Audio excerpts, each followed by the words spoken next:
top story tonight. I always feel like Garrett Morris when I say that. Social Security, and how long will it really last? The annual Social Security Trustees Report, released today, says the program will go belly up in just 20 years, and the Medicare fund has maybe 30 years or so to go bust.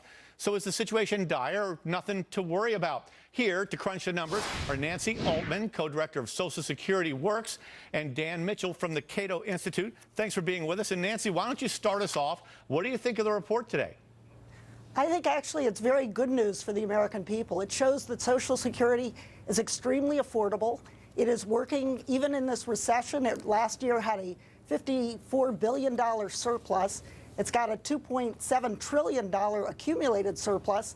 And as you said, it can pay all benefits for the next 20 years. And with just small changes, it can pay benefits for the foreseeable future. Okay, Nancy, but you know what, Dan, we've got some numbers we put together here. And take a look at this. This year, Social Security in 2013 will spend $75 billion more than it takes in Social Security taxes. That's on top of $55 billion more that Social Security spent than it took in last year, and $45 billion the year before that. Now, this overspending, it looks like it just can't go on. What do you say, Dan?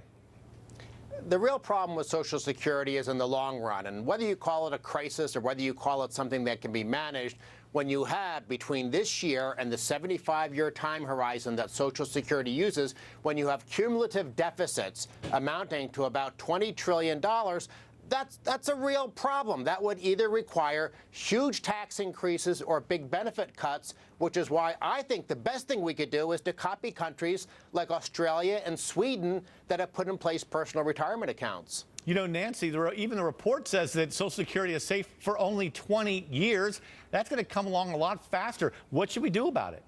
You know, Social Security is an extremely conservatively financed program. It cannot pay benefits unless it has income sufficient to pay those costs.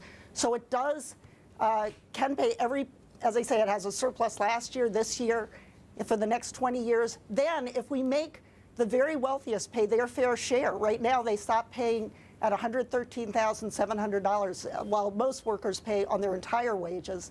That will solve virtually the whole problem, and we'll be able to pay those benefits. Social Security is a solution to the retirement income. It is much worse. It is much more efficient than private pensions. It spends less than a penny of every dollar spent on administrative costs. You can't find that in private sector counterparts. Dan, I've never heard anyone make these arguments.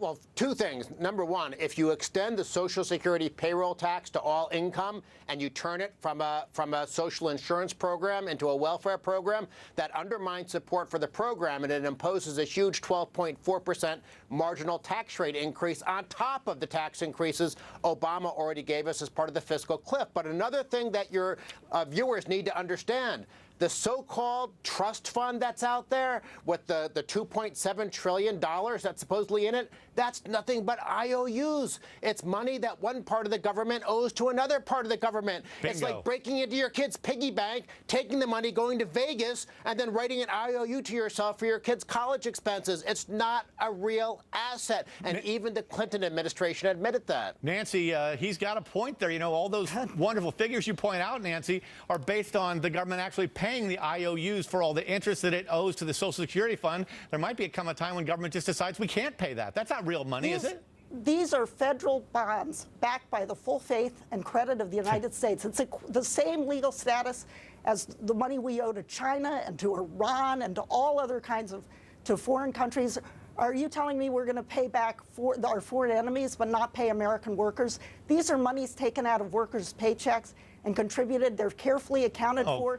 You can look in the trustees report and see Nancy, all the bonds. But the figures show, wait. The figures show that while we put in $1, we end up taking out $2.24 over the lifetime of our retirement, Nancy. I mean, this isn't working. The math won't work at all on this. Go ahead, Dan.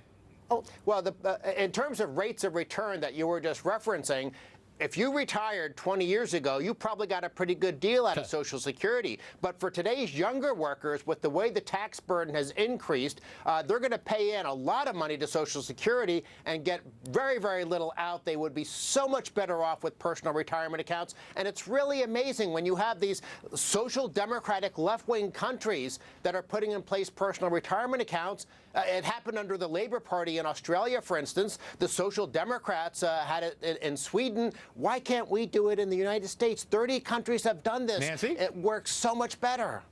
Social Security is insurance against the loss of wages in the event of old age, disability, or death with young children. You cannot find a better deal. You cannot find this inflation-adjusted benefits. You can't find the spousal benefits you get, the children's benefits that you get. Social Security is a great deal for the American people, which is why it's so popular. The entire shortfall is less than 1% of GDP. We are the wealthiest country in the nation, yet our benefits are quite modest. We can clearly afford Social Security as it's currently structured. It's working. It has All a right, no, you know what? We gotta $20 go, guys. deficit. Dan, I'm That's sorry. not a good deal. I'm getting the wrap. We got to let you go. Thank you very much, Nancy Altman and Dan Mitchell.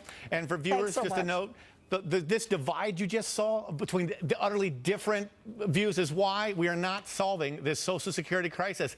And it is a crisis. And time now.